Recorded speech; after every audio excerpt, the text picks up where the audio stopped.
Hər vaxtınız xeyir olsun. Mən Ceyhun Həsənov. Bugün də növbəti sınaq izahının dərsini davam etdiririk. Bugünkü izahımız Dövlət İmtahan Mərkəzinin 20 sınaq test toplusundan 7-ci sınağın izahı olacaq. Vaxt itirməyək. Birinci suala baxsaq, burada qədim Romadan bəhs olunur. Deməli, 1. Sxemi tamamlayın. Tiber Qraxın təklif etdiyi torpaq qanunu, varlı Romalıların istifadə etdiyi torpaqların ölçüsünə məhdudiyyət qoyulması, bunu verib və 2 dənə boşluq istəyir bizdə. Bir şey diqqətimizdə saxlayaq, Tiber Qraxın islahatları eramızdan əvvəl 130 üstü olub, Tiber Qrax xalq tribunudur. Ehtiyatlı olaq, Tiber Qrax xalq tribunudur, amma Romada bir dənə Tiberi var, bu imperator Tiberidir ki, Azərbaycan tarixi dərsində bunun bir yerdə adı keçir. Ehtiyatlı olaq. Daxmalı qullara əkinə yararlı torpaq sahələrinin paylanması nəzərə alsaq ki, daxmalı qullar ifadəsi eramızın ilk əsrlərində meydana gəlib. Bu zaman Roma imperiyadır və bu şərt ödəməz. Çünki bizə eramızdan əvvəl 133 lazımdır. Yoxsullara paylanmış torpaqların həmişəlik onların ixtiyarında saxlanması, bəli, bu düzgün cavabdır. Boş qalmış torpaqların kolonlara icarə verilməsi. Kolonlar da daxmalı qullarla eyni vaxtda yaranmışdır. Daxmalı qullar adından məlum olduğu kimi qullara, kolonlar isə kəndlərə deyilirdi və bu eramızın ilk əsrlərinə aiddir. Gələcəkdə yoxsullar torpaqlarını pis vəziyyətə düşəndə heç bir halda sata bilməsin deyə 4-cü qərar qəbul olunmuşdu. Yoxsullara paylanmış torpaqlarının satılıb alınması qanunla qadağan edilmişdir. Bu düzgün cavabdır. Orada qulluq edən muzlu döyüşçülərə əlavə torpaq sahiblərinin verilməsi bu isə yanlışdır. Burada cavabımız 2-4-dür. Maraq üçün deyim, gələcəkdə Tiber Qrax və Qay Qrax qardaşlarım öldürüldükdən sonra yoxsullara paylanmış torpaqların satılıb alınmasını qadağan edən qanunun özü belə qadağan edilir. Yəni bundan sonra kəndlərin əlindən yenə də varlılar torpaqlarını ala bilərdilər. Davam edək. İkinci sual. Uyğunluğu müəyyənləşdirək. Qədim Çin və qədim Hindistanı verib.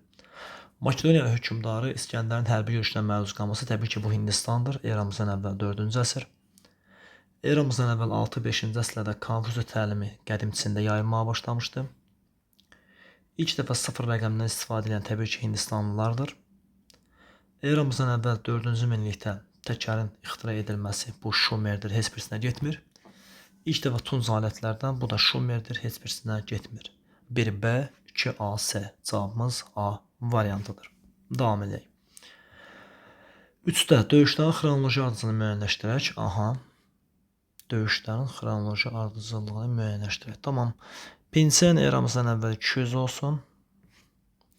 Qranik eramızdan əvvəl 334. Marafon eramızdan əvvəl 490. Fraspa eramızdan əvvəl 36. Karra eramızdan əvvəl 53. Böyükdən kiçiyə dözsək, əlbəttə ki, birinci 3, sonra 2, sonra 1, sonra 4, sonra isə 3 gələcək. Bizə də 5 gələcək, üzr istəyirəm. 3, 2, 1, 4, 5. Cavabımız Bakı variantıdır. Davam edək 4-lə. Qədim Misirdə Firon 1-ci Tutmosun hakimiyyət dövrü üçün xarakterikdir. 1-ci Tutmos eramızdan əvvəl 2-ci minillikdə hakimiyyətdə olub. Ümumiyyətlə, eramızdan əvvəl 2-ci minillik Misirin yüksəliş dövrüdür. Cənubda Nubiya bəli tabe edilmişdir. Dövlətin cənub sərhədlərinin Fərat çayına qədər çatması cənub deyil, şimal sərhədləridir. Fələstin və Suriyanın işğal edilməsi bu da 1-ci Tutmosun keçərlidir. İlk dəfə bütün Misir vahid ərazisinin vahid dövlət tərkibində birləşdirməsi bu eramızdan əvvəl 4-cü minillikdir. Amma haqqında bəhs olunan şəxs eramızdan əvvəl 2-ci minillikdə hakimiyyətdə olub, 4-də səhvdir. Het tayfalarının məğlub edilməsi isə ümumiyyətlə Hitlərlə mübarizə 2-ci Ramzəsə aiddir. Ona görə burada cavabımız 1-3, yəni D variantıdır. 5-ə baxaq. Qədim Misirdə Fironun ən yaxın köməkçisi təbii ki, Putçayt adlanır. Ordudan başqa Firon hər bir şeyi Çatiyə güdəşdə getmişdi. 6-ya baxaq. Qədim Romanın eramızdan əvvəl 5-ci əsr tarixinə aiddir. Yəni, eramızdan əvvəl 500-401-ə uyğun gəlsin. Karfagen dövlətinə müharibədə qələbə qazanması. Karfagen dövlətinə müharibə ümumiyyətlə 264, eramızdan əvvəl 146-dır. Bu yuxarıdakı illəri düşmür. İlk yazılı qanunlar toplusunun qəbul edilməsi. Bu eramızdan əvvəl 5-ci əsrdir və şərt ödənir. Bütün Roma vətəndaşlarının qanun qarşısında bərabərlik hüququ əldə etməsi. Bu eramızdan əvvəl 3-cü əsrdir və şərt ödənmir. Respublika idarə üsulunun mövcud olması. Bəli, nəzərə alsaq ki, Respublika idarə üsulu 509-27-ci illərdir. Yəni biz də onu əsrə çevirsək, riyazi cədvəllə -6, -1 kimi desək, təbii ki, eramızdan əvvəl 5-ci əsr -5 və o -6, -1 aralığına düşür. 4-də düzdür. Senat xarici və daxili siyasətə nəzarət edir, bu da düzdür. Çünki Senat Respublika dövründə bu məsələyə baxır və Respublika dövrdə davam etmişdirsə, deməli burada cavabımız 2, 4, 5-dir. Yəni variant C. 7. İskəndər bu döyüşdə ilk dəfə sərkərdəlik məharəti nümayiş etdirdi. Əksər Yunan şəhər dövlətinin azadlığına son qoyuldu. Söhbət təbii ki, Xeroneya döyüşündən gedir. Atası 2-ci Filipin yanındaydı. İskəndərin Xeroneyasından Cavanşirin Kadisiya və Ktesifonu bir-birinə bənzəyir. 8. Hadisə və nəticə əlaqələrinin doğru göstərdiyi bəndi müəyyənləşdirin. Mark Trayanın Parfiyanın fəthini başa çatdırması. Mark Trayan Parfiyanın fəthini belə deyim, başa çatdırmağa çox yaxınlaşmışdı. Amma üsyanların baş verməsi onun geri qayıtmasına səbəb oldu. Parfiyanın fəthini başa çatdıran isə Sasani hökmdarı Ərdəşir Babəkandır. Birinin üzərindən xətt çəkirik.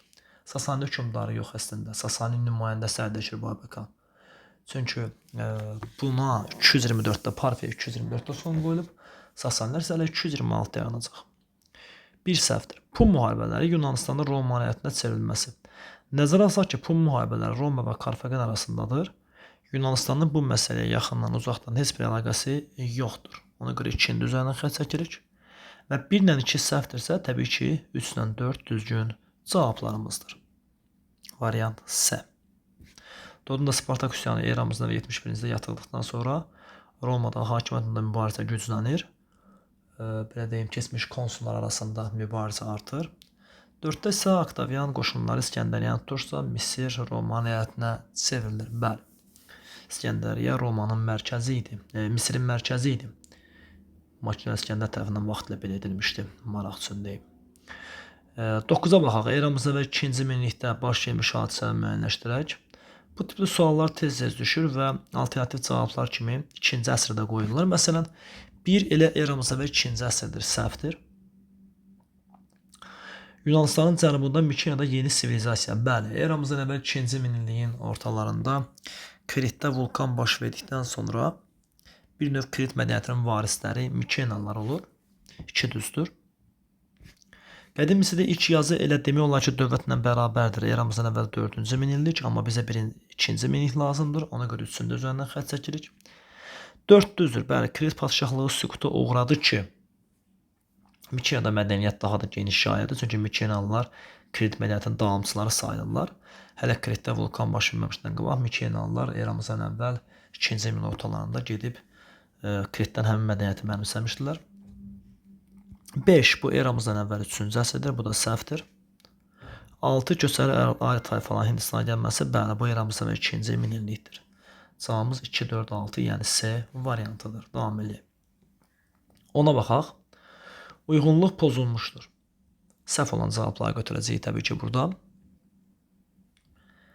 Çində xan sülaləsinin hakimiyyətində son qoymuşdu qırmızı qaşlar üsyanı nəticəsində. Xeyr. Bu sarı sarıqlar üsyanı nəticəsindədir. Belə ki, sarı sarıqlar üsyanı 184-də baş vermiş, 20 il davam etmiş və 204-cü ildə, yəni eramızın 204-cü ildə xan sülaləsinə son qoymuşdu. 3-cü əsrin əvvəllərində bir səhv cavabdır və bizə lazımdır. Çünki bizə uyğunluğun pozulduğu variantlar lazımdır. 2. Qədim Hindistanın ilk dəfə vahid dövlətə birləşdirən Ashokadır. Bu düzgün cavabdır və bizə lazım deyil. Krit dövləti süquta uğradılmışdı Dori Yunan tayfaları tərəfindən. Təbii ki, bu yanlışdır. Çünki Krit dövlətinə, belə deyim, təbii bir fəlakət son qoyub. Bu da bizə lazımdır. Uyğunluq pozulub. Çində tarixi qeydlər əsərinin müəllifi Çin Herodot adlanan Simatisyandır. Bu düzgündür və bizə lazım deyil. 5. Böyük İpək yolunun əsası qoyulub Sin yox, xan sülaləsinin dövründə. Cavabımız 1, 3, 5-dir. 11. Konsulluq dövrü bitəndən sonra Qaliyə əyalətinə canişin təyin olunub. Ali hakimiyyət ələ keçirmək üçün 49 söhbət təbii ki, Yuli Sezardan gedir. Yuli Sezar Qaliyaya canişin təyin olunanda Qaliyanın çox az bir hissəsi, yəni ki, Fransanın çox az bir hissəsi Romaya daxil idi. Amma Yuli Sezar öz şəxsi hesabına bütün Qaliyanı tutub, əsgərlərinə pul və torpaq paylayaraq, onların hörmətini qazanaraq, günlərin bir günü Romaya hücum etməyi qərara alır. Püşk atılmışdır deyə. Və püşk kimin üzərinə gülür? Yuli Sezarın. 12. Həlləlik gülür. 12-ci suala baxaq.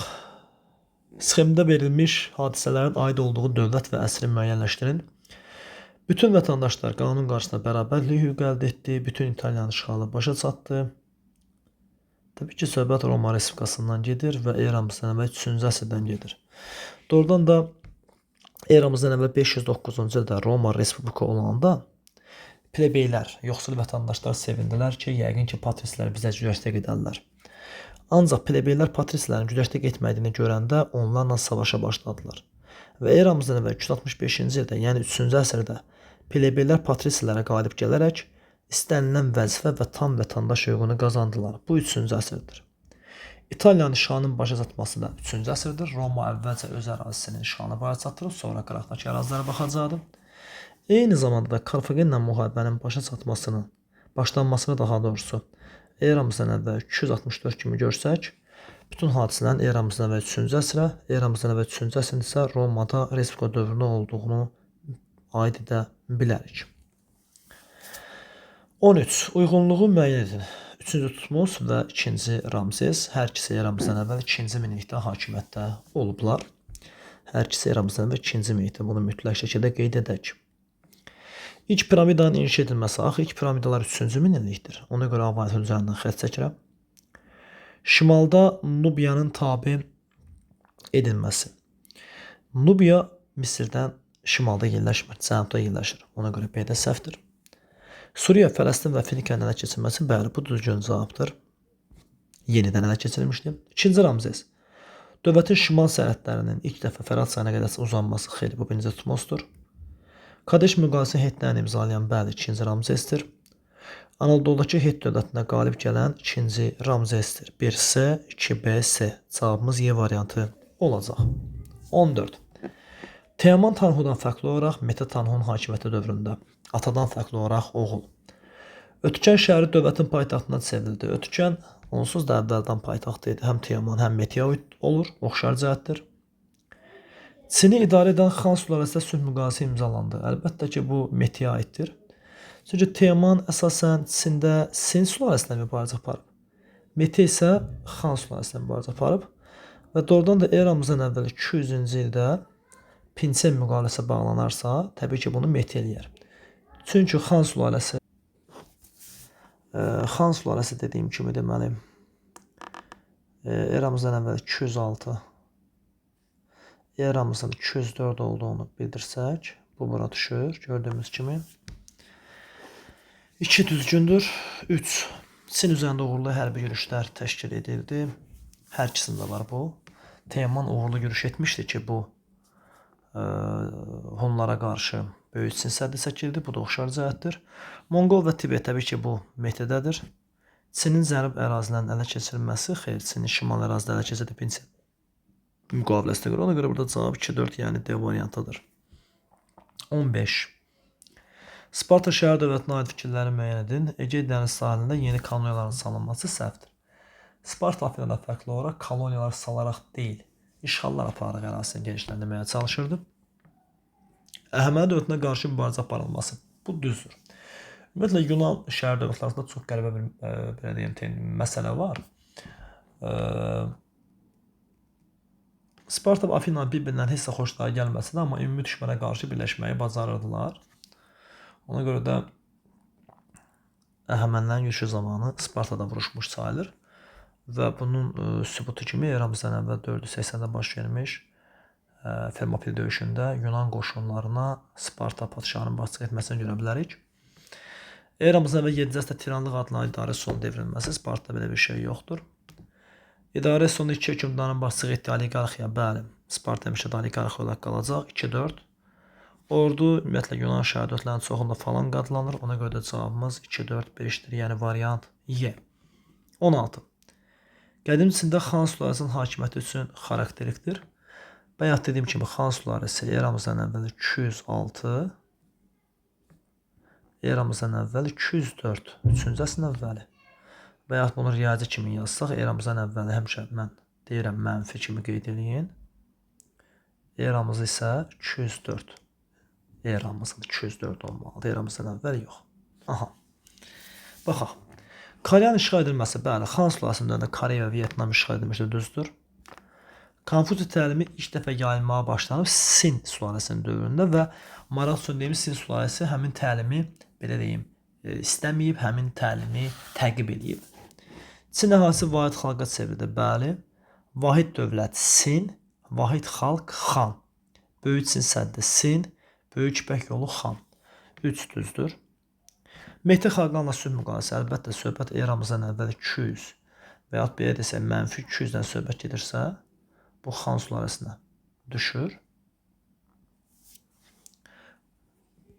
4-də düzdür. Qalır ki, dəmir emanına başlanması bu eramızdan əvvəl 6, eramızdan əvvəl 5-ci əsrlərdir ki, bu da yuxarıdakı şərt ödəmir. Cavabımız 1-4, yəni Bakı variantıdır. 17. Uyğunluq pozulmuşdur. Deməli, eramızdan əvvəl 24-cü yüzildə yaranmışdı. Akkad dövləti, bəli, və tarixdə 2 imperiya çevrilmişdi. Konfutsi təlimi, bu da 6-5-ci əsrlərdir. Padşah Şoka dodunda buddizmi yayıb. Akkada son qoyan Kutillərdir. Çində Sin sülaləsi sarısaqlar xeyr. Sin sülaləsini Xan sülaləsi tərəfindən devrilib. Xan sülaləsini isə sarısaqlar üsyanı deyilmişdi. Yəni, burada Çində Sin əvəzinə Xan olsaydı, onda cavabımız düzgün olacaqdır. Variant Y. Davam edək. 18. Uyğunluğu müəyyənləşdirək. Aha. Afina şəhər dövləti. Birinizdə nə verib? Eramızdan 6-cı əsr. Drakon qanunlarının qəbul edilməsi bu eramızdan əvvəl 7-ci əsrdə səhvdir. Üsyan nəticəsində doğrudan da 6-cı əsrin sonunda tiranlığa son qoyulur. Bu düzgün cavabımızdır. Ordu və Dolomia rəhbərliyi edən strateglərin seçilməyə başlanması bu da 6-cı əsrdir. Həm B, həm C eramızdan əvvəl 6-cı əsrin sonlarıdır. Ehtiyatlı olaq. 1B isə 2-də Salon saatlar keçilməsi eramızdan əvvəl 594, eramızdan əvvəl 6-cı əsr. Müstəqillik tərəqqi dövlətinin tərkibinə daxil olması eramızdan əvvəl deməli 338, 4-cü əsrdə səhvdir bu da. Sparta ilə müharibədən məğlub olması təbii ki, bu eramızdan əvvəl 431, 404-dür və bu 5-ci əsrdir. Yeri gəlmişkən Sparta Afina müharibəsi vətəndaş müharibəsi sayılmır, çünki ayrı-ayrı şəhər dövlətlər arasındadır. 1B-S, 2C, cavabımız C variantıdır. Davam edək. 19. Yenə Çinə aid bir sadə bir sual. Sin və Xan sülalələri.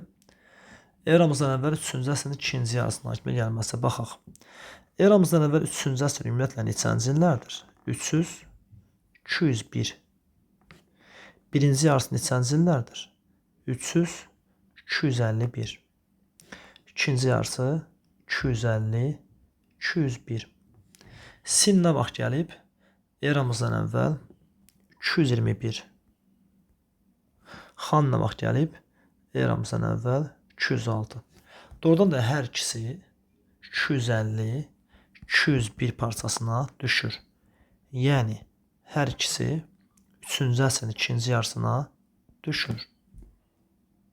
A ortaya. Bütün ölkə üçün ilk dəfə olaraq vahid ölçü çəki təbii ki, bu Sindir. B. Hunlara qarşı mübarizə hər ikisi üçün keçərlidir.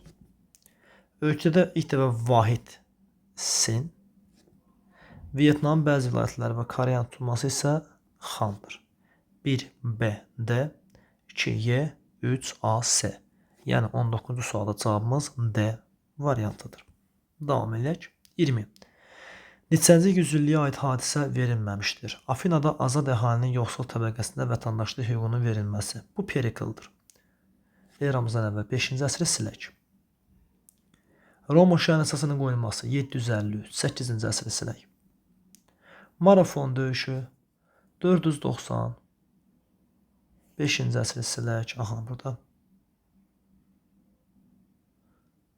Aha, vətəndaşlıq hüququnun verilməsi Afinada salondur. 6-cı əsr silməliydik. Marafon döyüşü 495-ci əsr silməliyik. Deməli, burada eramızdan əvvəl 2-ci əsrə aid xüsusiyyət verilməmişdir. Bir daha baxaq. Afinada azad əhalinin yoxsul təbəqəsinə vətəndaşlıq eramızdan əvvəl 594. Bir daha yazaq eramızdan əvvəl 6-cı əsr. Roma şəhəri eramızdan əvvəl 753. Marafon eramızdan əvvəl 100, deməli 490. Təbii ki, bu 5-ci əsr. Və İskəndər Nəhəməni imperiyasına yürüşü eramızdan əvvəl 4-cü əsr. Deməli, burada bizə verilməyən əsr eramızdan əvvəl 2-ci əsrdir. Belə. Davam edək. 21.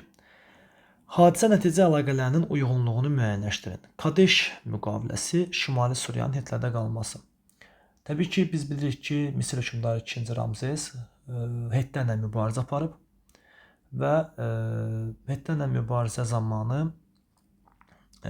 mübarizə bitdikdən sonra Kadeş müqaviləsi imzalanıb və Şimali Suriya Hitlərə bizə məlum olan ilk beynəlxalq müqavilə sayılan Kadeş sülh müqaviləsinin digər şərtinə görə isə Cənubi Suriya, Fələstin bu ərazilər isə qalıb Misirdə. Ona görə də bir düzgün cavabımızdır.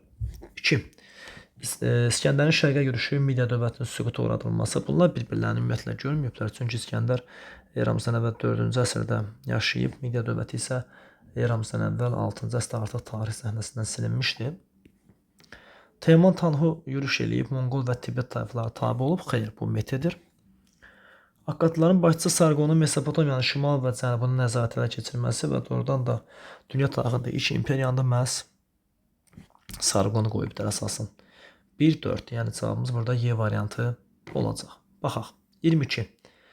Eramızdan əvvəl 146-cı ildə Roma əyalətində çevrilən ərazini xəritədə müəyyənləşdirin. Xəritədə təxminən yerlər 1, daha doğrusu 2 İspaniyadır. 1 Tunisdir, yəni o dövrün Karfageni.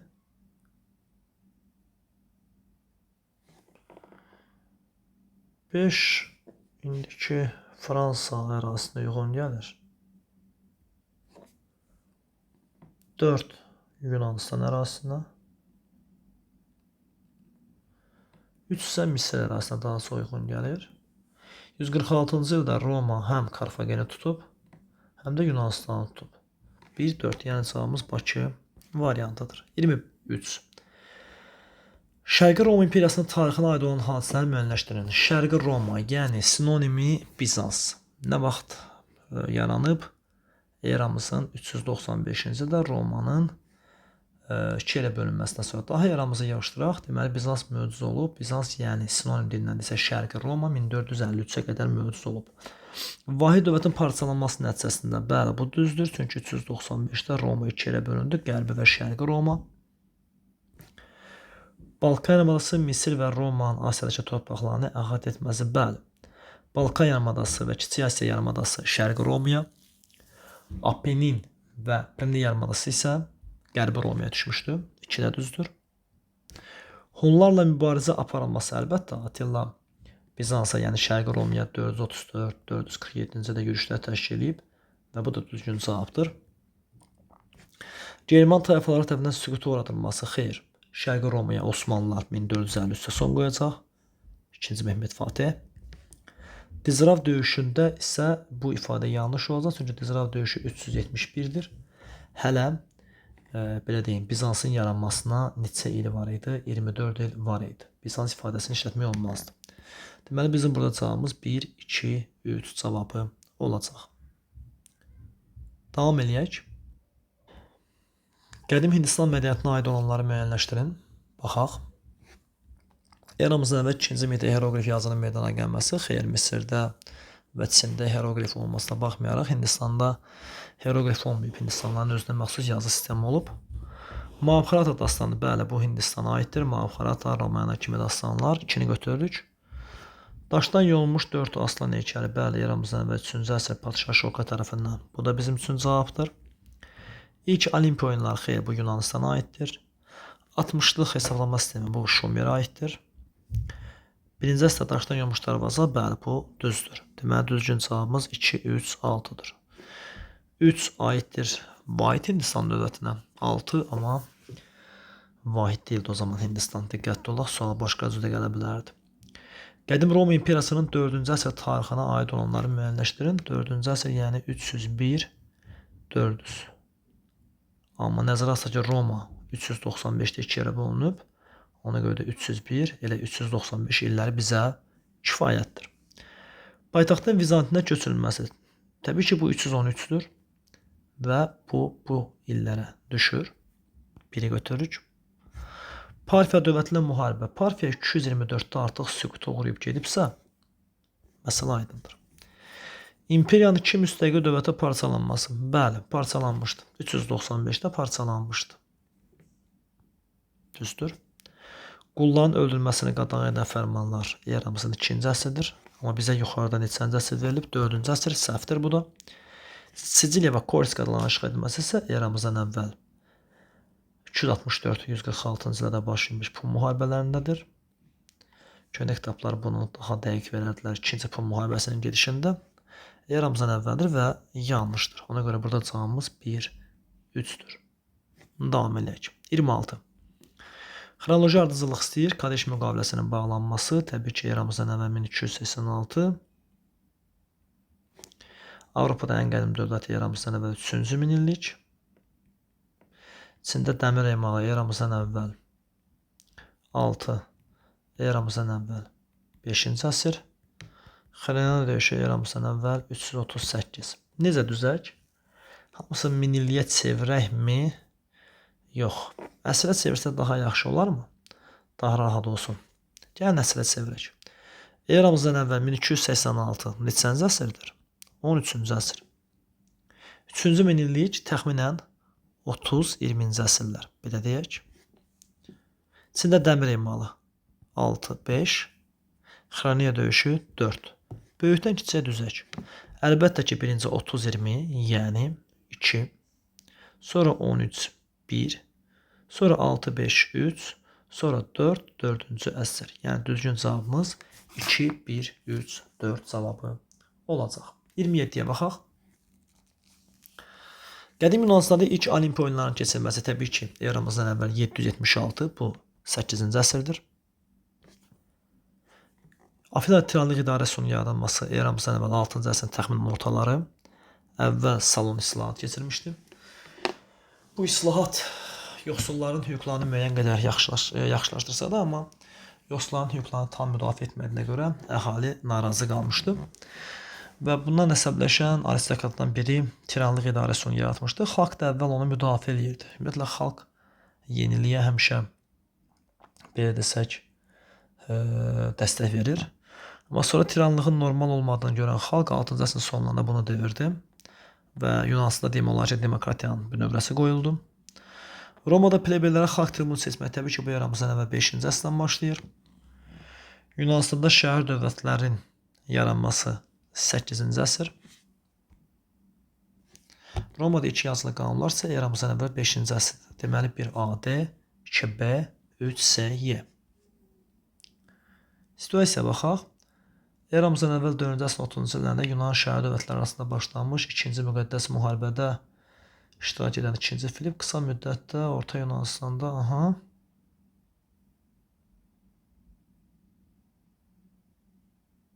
Tamam. Mənbədə haqqında bəhs edilən döyüş təbii ki, bizə orta məktəb kitablarında yeganə məlum olan bu Xeroneia döyüşüdür. Mənbədə bəhs edilən döyüşdə Yunanlıların məğlub olmasının səbəblərini yazın. Təbii ki, məğlubiyyət səbəbləri çoxdur. Vaxtilə Sparta Afina arasında olan müharibə çox təsirləmişdi, dövlətləri zəifləmişdi. Yunanıstanda vahid dövlət yoxdur. Ümumiyyətlə, qədim Yunanıstanda vahid sözünü işlətmək olmaz. Yunan şəhər dövlətləri bir sözdən yadda işğalına qarşı birləşə bilməmişdilər. 30-da bəhs edilən döyüşün Yunan şəhər dövlətləri üçün mənbədə verilməyən nəticələrindən ikisini yazın. Təbii ki, əksər Yunan şəhər dövlətlərinin varlığına son qoyuldu. Yunan şəhər dövlətləri demək olar ki, Spartanın çıxmaq şərti ilə Makedoniya dövləti tərəfindən işğal olundular. Spartanın isə daxili müstəqilliyi qalmışdı. Belə məməzlərim müəyyən qədər izah etməyə çalışdıq. Nəsə bir nöqsan, nəsə bir problem olarsa bizlə əlaqə saxlamanızı xahiş edirik. Sağ olun, var olun. Allah'a emanet olun.